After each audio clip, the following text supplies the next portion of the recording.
I can't remember. Exactly. An introductory question, and then once they've responded, we'll open it up to questions. I'll call on people in the order that I notice you raising your hands.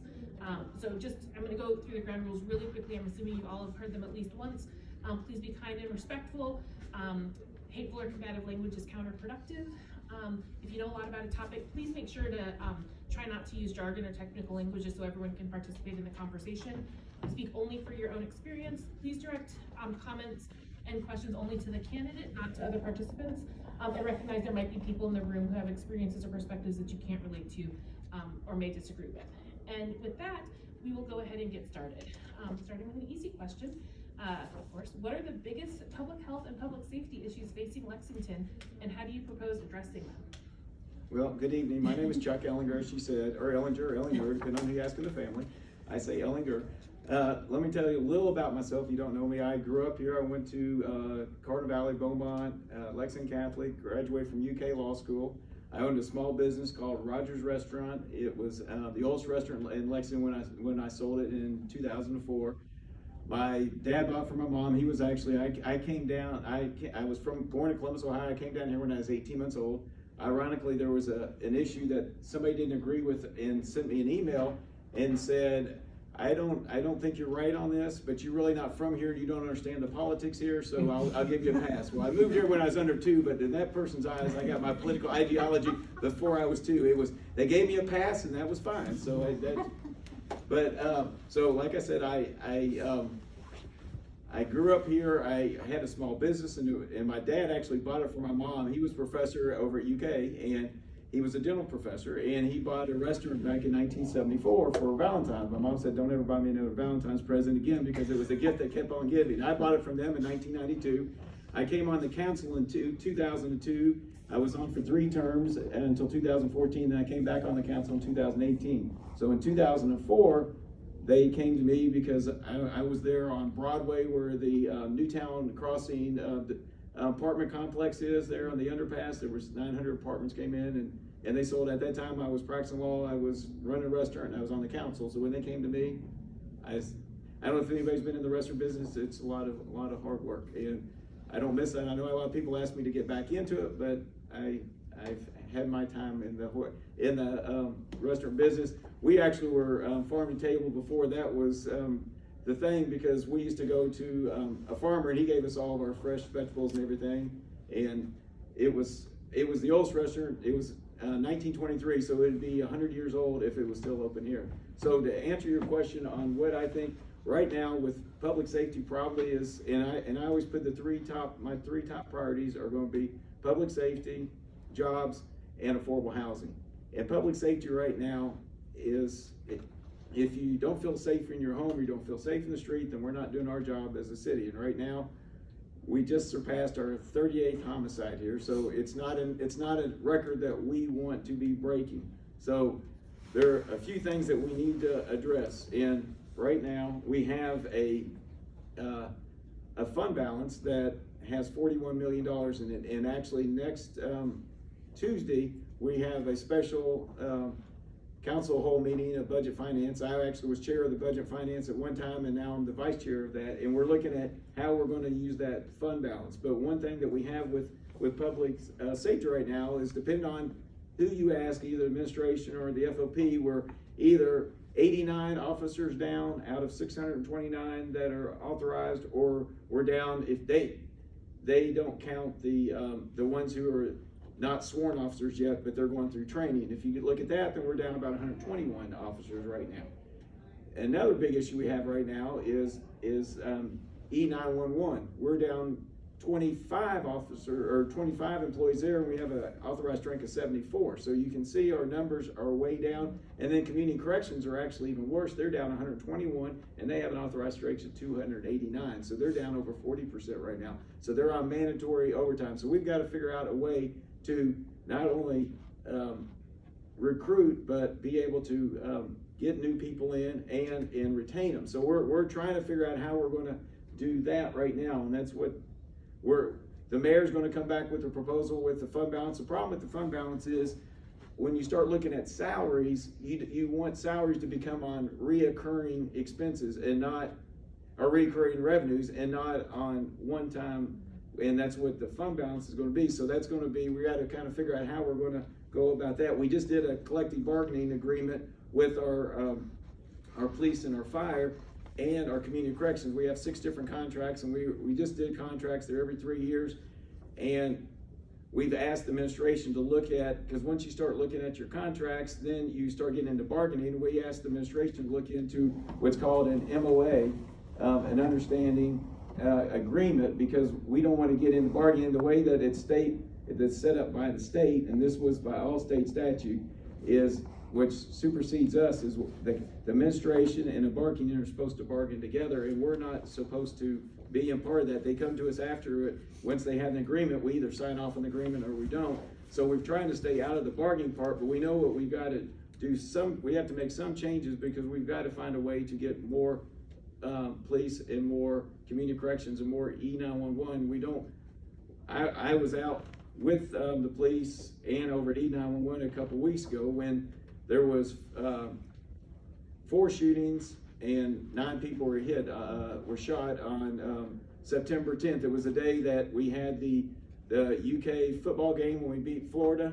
Yeah. And we had police at the Roots and Heritage Festival. Then there had been a shooting at New Circle Road, and the shooting happened, and then they were going to the hospital, and then when they were at the hospital, the families came over and started fighting because they said, we're going to finish what we started. So then the police had the presence there. Then the students were all over at State Street, so we had that. And then we had the shooting that happened on Short and Mill, and I was down there, and we had 2 officers there, and if it hadn't been for one of them that put a tourniquet on because they hit an artery, that person wouldn't have survived. So we got to make sure we can find a way to not only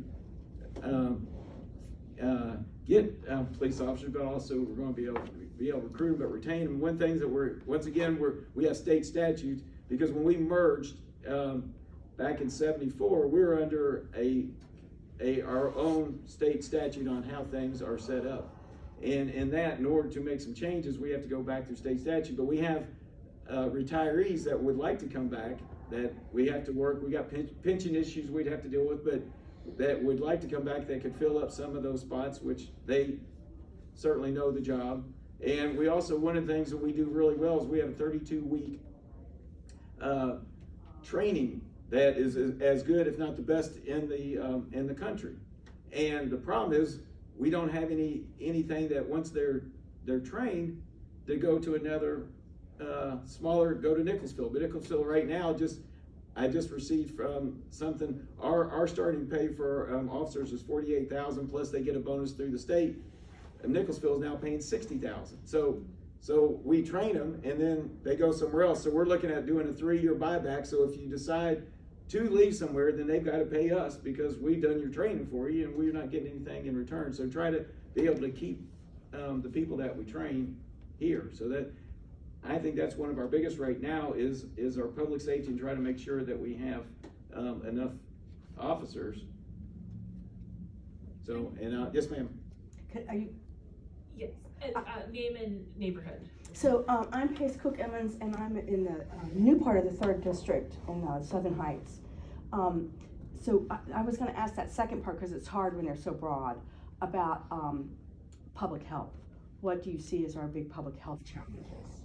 Well, obviously the pandemic was something that none of us could have ever imagined, and I think Lexington did a pretty good job, and I'll have to give the mayor a lot of credit. Being a nurse, I think she was able to work. We worked well with the health department.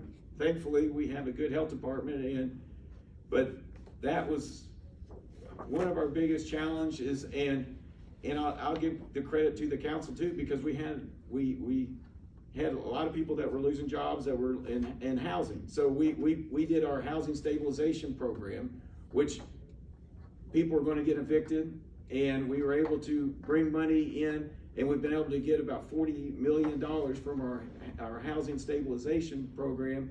And I think 1 out of every 14 people who were renters have used that program. And we've kept, I think, about 5,000 households in the house because of that.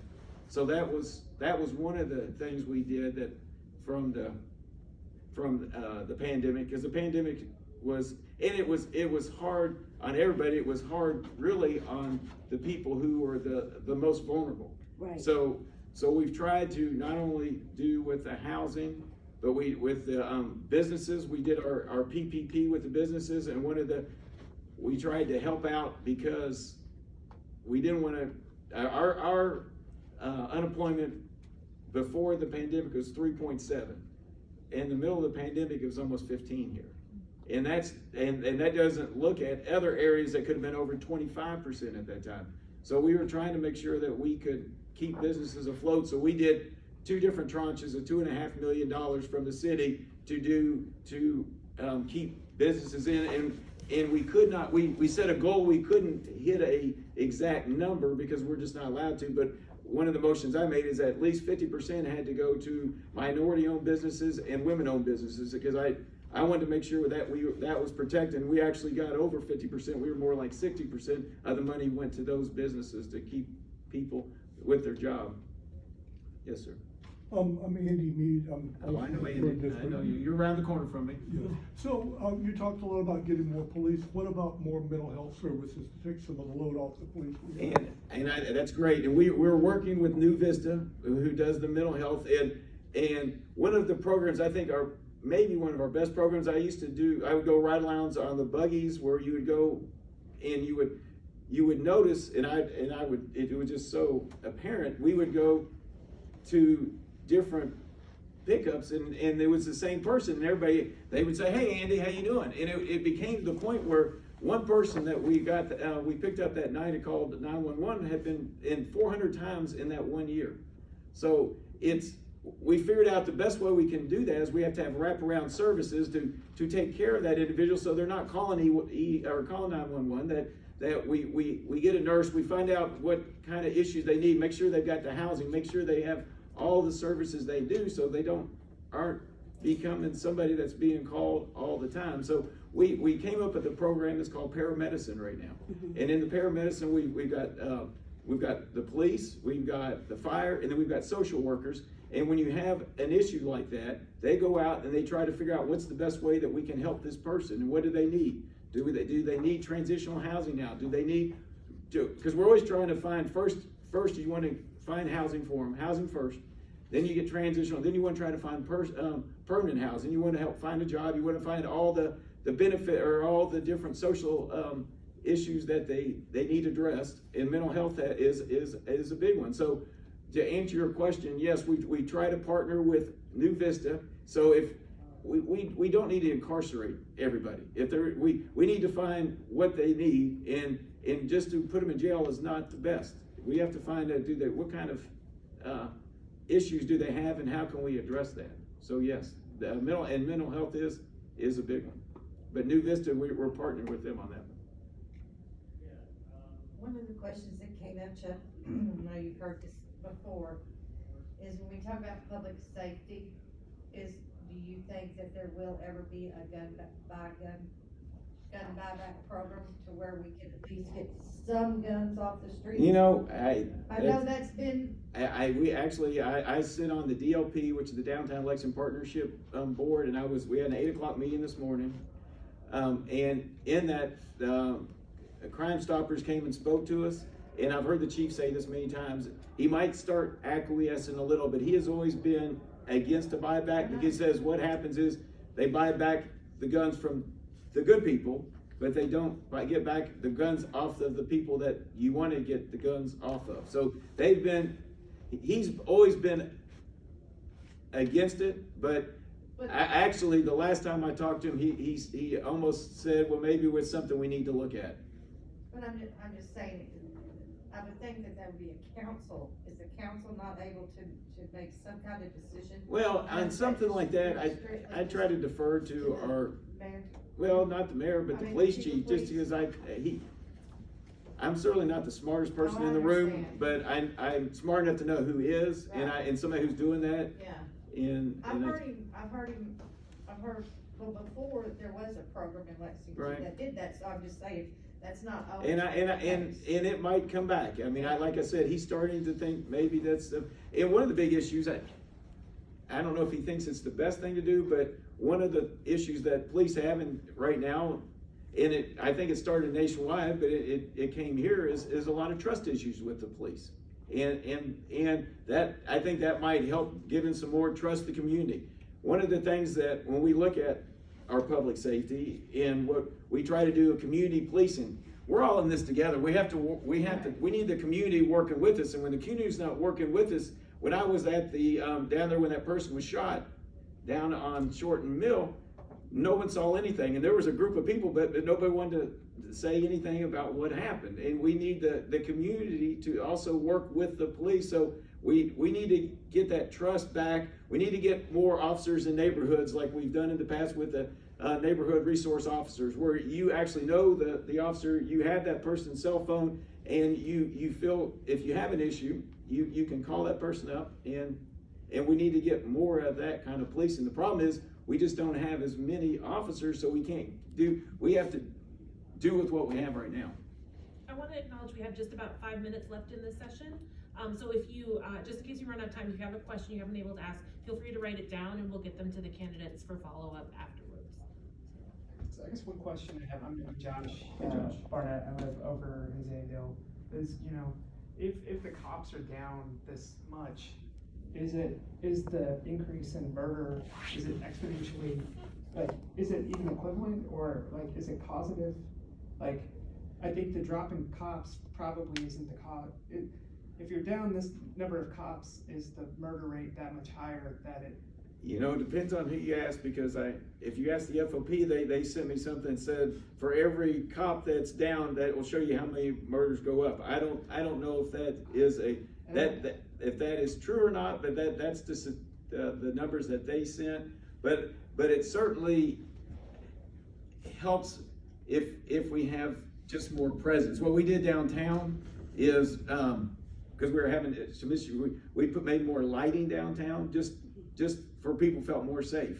We worked with a group to bring some sheriffs in there for the parking garages just at late night, just so people just a presence I think helps a lot. But I don't know. You can do a lot with numbers. Yeah. And I know they sent for everyone you don't have, this is what it is, and they were saying they were related. I just wonder if it's ever even statistically significant. And one thing I want to say, just the last thing is, I'm a mental health professional. I've been doing it for over a decade. The main thing that's stressing out my patients is the cost of living, and just this idea that more mental health workers are going to solve everything. It's just putting a Band-Aid on a artery that's bleeding out. So what would your answer be? Cost of living has to come down. You increase cost of living, you make housing more available, you decrease that level of stress. I think things will be more manageable, and that's just. Well, and when you start looking at violence, you start looking at all the root causes. One of them is affordable housing. It obviously, if you have to make a decision, if you have to pay rent, or if you have to get your medication, then that does put stress on you. If you can't buy baby formula because you have to, then it does put stress. So we're going through a process right now called the comprehensive plan, and every 5 years we look at how we're going to grow. We did that in 2018. We're coming back now, and in 2018 we decided that we're going to grow up and not out. So we want to do infill redevelopment, and we want to try to put it more density on corridors and stuff, and it's always great until it's in my backyard, and then it's not so much. So right now we're going through that process right now. But yeah, if you less housing, and the pandemic certainly slowed that down to where I don't want to become what happened in Boulder. Boulder, when we went on a business trip there, the police chief, fire chief can't afford to live in their own city because it's too expensive. And we're getting to the point now that it's getting more expensive. We've become the number one, and something that I don't want to be number one is in rent. Our rent went up 40% this last year, and we were the highest in the country on that. So that's not something that we have to work on affordable housing. That's why I've got that as one of my top three. And that was something we talked about. I don't know if they talked about the affordable housing fund that we put in 2014, but it's slowly, we started too late on it. And with that, I want to thank everyone for being in this session. And again, if you had a question that occurred to you that you